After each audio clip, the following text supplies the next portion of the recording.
Okay, so now to the main event, the reason why you've entered, the actual sailing. For the Oppie fleet, you will have daily briefings each morning as a fleet, so if you're an Oppie sailor, you can switch off at this point. For everyone in the main fleet though, probably our briefings will be posted by the stated time and notice of race online like this has been. We're aiming to have 2 starts, but before we get onto that, talk about launching. We're limited with the number of people allowed on the slipway at any one time, so lasers and handicap will be launching from the MDL slipway, while toppers and terrors will be launching from the club slipway. Please make sure your boat is in the right place on the Sunday evening to make the Monday run as smoothly as possible. You're not allowed to launch until you hear a sound signal and flag Delta is flown from the clubhouse. At that point you're allowed to queue up ready to launch, but again there will be someone on the slipway making sure you have your tally band on and that you are ready to sail. Only once you are allowed or given the go-ahead are you allowed then to launch. In terms of the fleets, there will be a laser and handicap fleet. The lasers will be timed and correct time will be used. Your class flag will be the laser class flag for both the laser and handicap as one start. You'll be using 5, 4, 1, go. Toppers and terrors will then be using flag tango. Your 5-minute gun will be the start for the laser and the handicap. Again, you'll be using 5, 4, 1, go.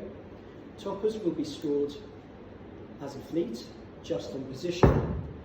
Terrors, as we don't have enough pros to make it substantial enough fleet, will then be handicapped, and so we will be taking times for the terrors. Once you launch, the course will be shown on a board on the side of the Lion like this. It will have the race numbers on it, it will have a drawing of the course, and the course written out as well. Of course, please do ask any questions if you need to, but hopefully you'll pick up the system very quickly. We're hoping to get 2 races in on the first day. Although this is shown just to show you what the course board will look like, this may not be the course we sail on the first day, so please do check the course board each day and each race as it may change.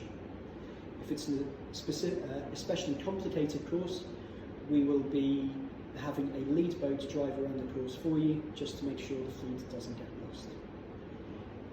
One thing that is very important is we will base the number of laps just as N, so I will shorten you as I see fit. I'll aim for about 40 to 45-minute races.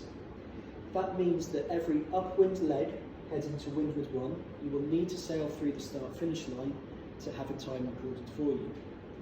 If you are told that you have been finished by any support boat on the course, please return back to the start area ready for the next race. When returning to shore though, again because we're limited by number of people allowed on the slipway at any one time, please follow the directions of the support team and only cross the channel and land when directed to do so. This is a commercial river, and therefore we do sometimes get large ships moving both up and down the river. If one is close to the course, there will be 5 long hoots from the race box, and a support boat may drive between the fleet and the container ship, flying a red flag. If there is a red flag being shown, you are not allowed between that support boat and the container ship. If you do sail in that area, you will be disqualified.